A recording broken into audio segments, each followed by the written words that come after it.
প্রিয় মা বোনেরা, আমরা ক্ষমতায় আসলে প্রথম মা বোনদের জন্য আমরা ফ্যামিলি কার্ড দেব। এই যে ফ্যামিলি কার্ড আমার কাছে আছে, ফ্যামিলি কার্ডের নমুনা আছে, ফ্যামিলি কার্ড না, এই যে ফ্যামিলি কার্ড, এরকম একটা কার্ড আপনাদেরকে দিব। এই কার্ডের বিনিময়ে আপনারা প্রতি মাসে 5 বছর আমরা সরকার থাকবো, 5 বছর যাবত আপনার মাসে 2 থেকে 2,500 টাকা নগদ সহায়তা অথবা খাদ্য সামগ্রী কিনতে পারবেন, অথবা ওষুধপত্র কিনতে পারবেন। এইটা আপনাদের জন্য মাসিক এই মহিলাদের জন্য একটা সম্মানিক রাষ্ট্রীয় ভাতা আমরা চালু করতে যাচ্ছি ইনশাল্লাহ। তারপরে আছে আমাদের কৃষক কার্ড, কৃষক ভাইদের জন্য কৃষক কার্ড, সেটাও 5 বছর মেয়াদি। আপনি ন্যায্য মূল্যে বীজ কিনতে পারবেন, সার কিনতে পারবেন, আপনি ন্যায্য মূল্যে মেশিনারিজ কিনতে পারবেন, কৃষি যন্ত্রপাতি কীটনাশক থেকে শুরু করে যাবতীয় উপকরণ ন্যায্য মূল্যে কিনতে পারবেন। এর বাহিরে আমাদের শিক্ষা খাতে ব্যাপক পরিকল্পনা আছে।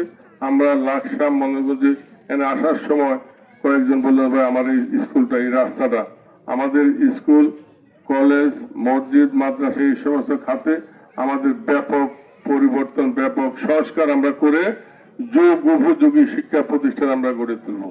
আপনাদের চাহিদা মোতাবেক এই ফেনুয়া কেন্দ্রের, ফেনুয়া যে কয়েকটা গ্রাম নিয়ে তো কেন্দ্র নাকি, কয়টা গ্রাম নিয়ে?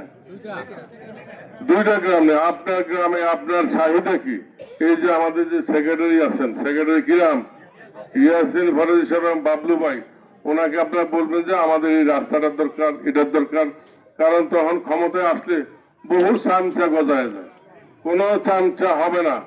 আপনার প্রয়োজন আপনার এলাকা, যেমন আজকে আমি আসছি, তখন আবার আপনাদের প্রয়োজন আমি আসবো, অথবা আপনাদের প্রতিনিধি পাঠাবেন, যেটা তাহলে এটা জিনিসটা সঠিক হবে। যে এই যে আপনারা ওনাকে পাঠাচ্ছেন, সাইন করে দিবেন যে গ্রামীণ আমরা বৈশা আমার গ্রামের এই উন্নয়নটা আমরা চাই, আমরা সেই উন্নয়নকে সবার আগে প্রাধান্য দেব। এর বাহিরে আমাদের আছে নদী, খাল খনন, যোগাযোগ ব্যবস্থা, খাল খননের মাধ্যমে, নদী খননের মাধ্যমে আমরা পানির প্রবাহ 12 মাস রাখবো। সেই পানি দিয়ে আপনি চাষাবাদ করবেন এবং ফসল ফলাবেন, যেখানে আপনার ব্যয় কম হবে।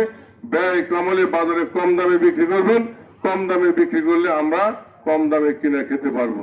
তাহলে এই যে মহাপরিকল্পনা, একটা সার্কেল, এটা করতে আপনারা সহযোগিতা করলে এটা আমাদের জন্য কোনো ইজি ব্যবস্থা। এর বাহিরে আমাদের অনেকগুলো পরিকল্পনা আছে। স্বাস্থ্য খাত, স্বাস্থ্য সেবা আমার মা বোনদের জন্য সবচেয়ে জরুরি। আমাদের ডাক্তার জোবায়দা রহমান বলেছেন, আমরা ক্ষমতা আসলে প্রত্যেক গ্রামে গ্রামে আমরা একটা পল্লী ক্লিনিক গঠন করব, যেখানে সরকারি ডাক্তার থাকবে, আপনি ঘরে বসে আপনার সেবা পাবেন। এর বাইরে আমাদের প্রচুর উন্নয়ন আছে।